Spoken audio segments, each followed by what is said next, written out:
जय हिंद एवरीवन। तो आज के इस सेशन में हम करने वाले हैं सिंधु घाटी सभ्यता के पार्ट 4।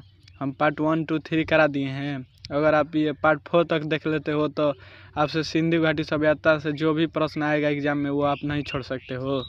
तो बिना किसी तरीके सेशन का स्टार्ट करते हैं उससे पहले अगर आप वीडियो को लाइक नहीं किए हो और चैनल को सब्सक्राइब नहीं किए हो तो एक बार कर दो और दोस्तों में भी शेयर कर दो।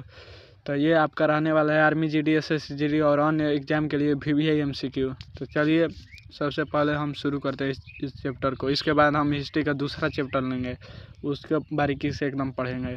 तो पहला पार्ट अब शुरू करते हैं। प्राचीन भारत चैप्टर 1 सिंधु घाटी सभ्यता पार्ट 4 VVI MCQ रहने वाला है। ये तो आप लोग को पता चल गया होगा।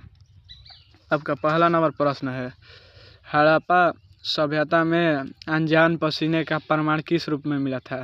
तो मैं आपको बता दूं, थ्योरी में भी बताया था, चक्की में भी मिला था और ओखली में भी मिला था और सिलबट में भी मिला था। इसमें से आपका राइट आंसर हो जाएगा ऑप्शन डी, उपयुक्त सभी। डी ऑप्शन हो जाएगा आपका राइट। अब प्रश्न संख्या अगले पे चले। आपका अगला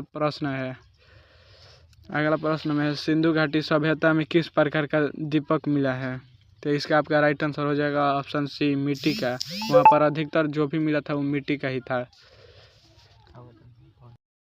तो चलिए प्रश्न संख्या 73 पर हम चले।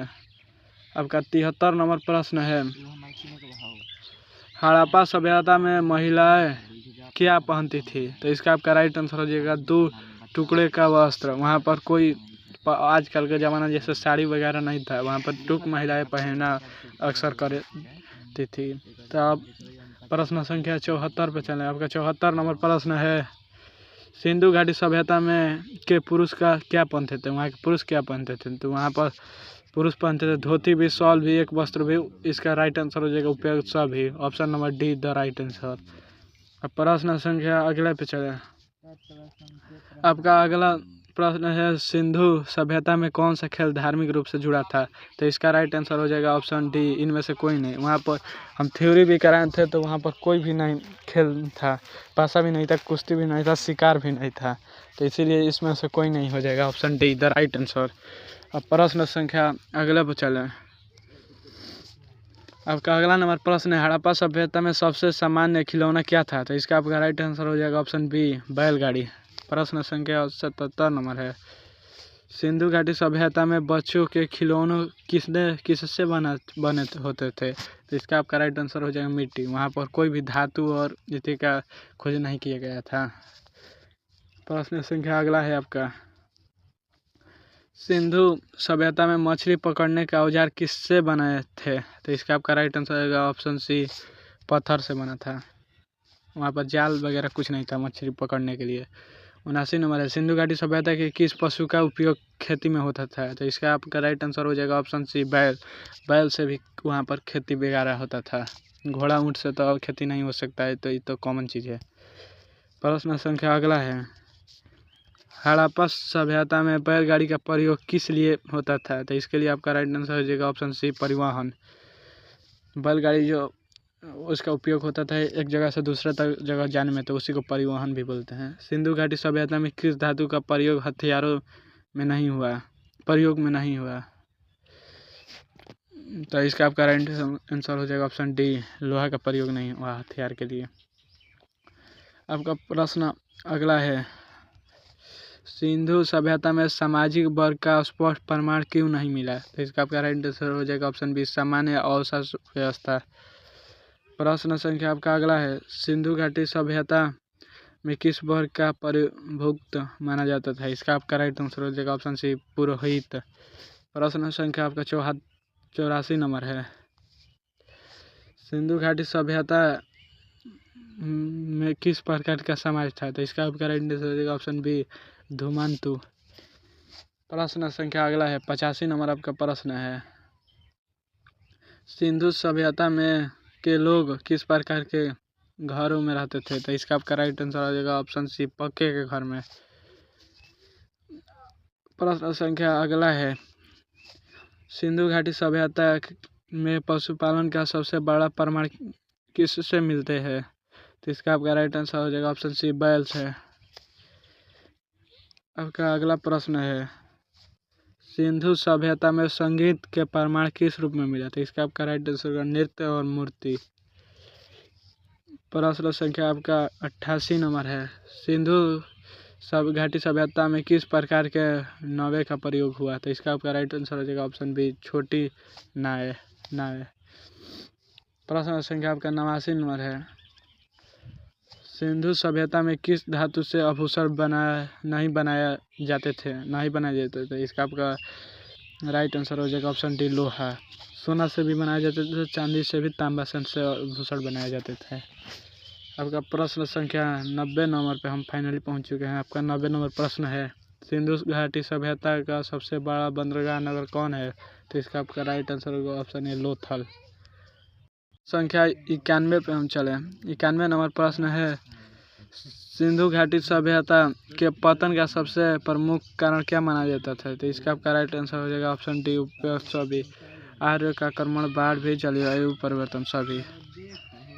तो इसका 92 आपका है, आर्य आक्रमण सिद्धांत किसने दिया? तो इसका आपका राइट आंसर होगा ऑप्शन बी, व्हीलर। प्रश्न संख्या 93 पे चले। 93 नंबर आपका प्रश्न है, सिंधु घाटी सभ्यता का सबसे संबंध किस आधुनिक देश से सर्वाधिक था? सिंधु घाटी सभ्यता का जो संबंध था वो आधुनिक देश से सर्वाधिक कौन सा था? इसमें से आपका राइट आंसर हो जाएगा पाकिस्तान। संबंध पाकिस्तान से बहुत था। 94 नंबर प्रश्न है, सिंधु घाटी सभ्यता में विदेशी व्यापार किस माध्यम से होता था? तो इसका आपका राइट आंसर हो जाएगा स्थल मार्ग और जल मार्ग, दोनों से होता था, वायु मार्ग से नहीं हो रहा था। तो इसका आपका राइट आंसर हो जाएगा ऑप्शन सी, दोनों। अब प्रश्न संख्या अगले पे चले। आपका अगला प्रश्न है, सिंधु घाटी सभ्यता का मेसोपोटामिया से व्यापार किस नाम से जाना जाता था? तो इसका आपका राइट आंसर हो जाएगा ऑप्शन बी, मेलुआ।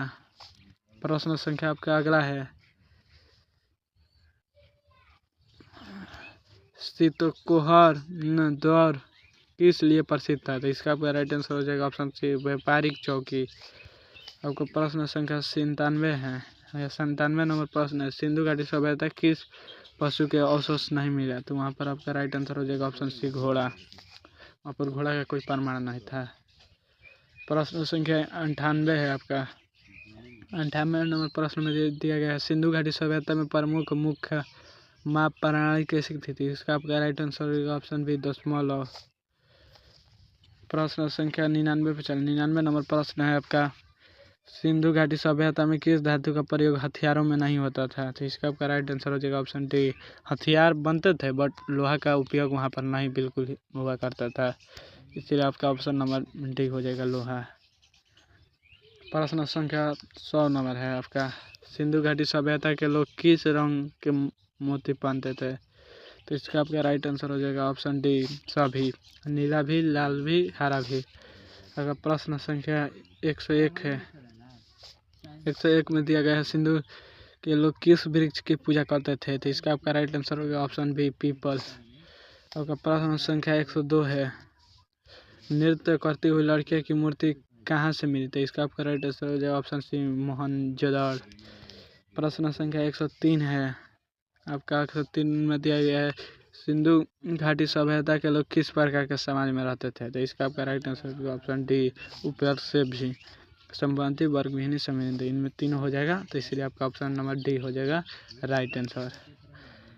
प्रश्न संख्या अगले पर चले। अगला प्रश्न है आपका, सिंधु घाटी सभ्यता में लिखित साहित्य क्यों नहीं मिला? तो इसका आपका राइट आंसर हो जाएगा ऑप्शन सी, लिपि अपठनीय। अब प्रश्न नंबर 105 है आपका। 105 में दिया गया है, सिंधु घाटी सभ्यता में किस प्रकार का प्रशासन माना जाता था? तो इसका आपका राइट आंसर है ऑप्शन डी, स्पष्ट प्रमाण नहीं था। प्रशासन वहाँ पर लोकतंत्र भी नहीं थे, राजतंत्र में धर्मतंत्र भी नहीं, इसलिए आपका ऑप्शन सी हो जाएगा, स्पष्ट प्रमाण नहीं। स्पष्ट परिणाम के जगह पे वहाँ पर दिया जा सकता है इनमें से कोई नहीं, तो वह भी हो जाएगा। आपका अगला नंबर प्रश्न है, सिंधु घाटी सभ्यता में किस स्थल से अग्निकुंड मिला? तो इसका आपका राइट आंसर हो जाएगा ऑप्शन सी, मोहनजोदड़ो। प्रश्न संख्या 107 है आपका। 107 नंबर प्रश्न में दिया गया है, सिंधु घाटी सभ्यता में विशाल स्नानघर किसके लिए था? तो इसका आपका राइट आंसर हो जाएगा ऑप्शन सी, धार्मिक अनुष्ठान। प्रश्न संख्या 108 है आपका। 108 में दिया गया है, सिंधु सभ्यता में किस नदी के सूखने का पतन के कारण माना गया? तो इसका आपका राइट आंसर ऑप्शन सी घकर ह कर। आपका प्रश्न संख्या 109 है। 109 में दिया गया है, सिंधु घाटी सभ्यता का प्रभाव किस काल में समाप्त हुआ? तो इसका आपका राइट आंसर हो जाएगा ऑप्शन से 1900 ईस्वी पूर्व लगभग। उस समय इसका प्रभाव साफ खत्म हो गया था। आपका 110 नंबर प्रश्न है और आखिरी प्रश्न है, इसका आपका उत्तर कमेंट में देना है। सिंधु घाटी सभ्यता को किस प्रकार की सभ्यता कहा जाता है? तो इसका आपका आंसर कमेंट कर देना है और ईमानदारी पूर्वक बतलाना है कि आपको इतना प्रश्न में से कितना आया। लगभग हमने तीनों सेशन मिला के 110 प्रश्न किए हैं, इसमें आपको कितना सही हुआ सारे आप क्वेश्चन देख लेना एक बार। अब हम स्टार्ट करेंगे, आपका पूरा चैप्टर समाप्त हो गया। ये नेक्स्ट चैप्टर आपका कमिंग सुन, यानी हम 1 से 2 दिन में लाएंगे। और आर्मी SSC GD के लिए मैं सारे इतिहास के जितने भी प्रश्न पूछे जाते हैं GK GS सब ला कर आऊँगा। आपका ये पार्ट 4 समाप्त होता है इसी के साथ, और ये चैप्टर भी समाप्त होता है। तो कैसा लगा सेशन कमेंट जरूर करना। मिलते हैं अगले वीडियो में, तब तक के लिए जय हिंद।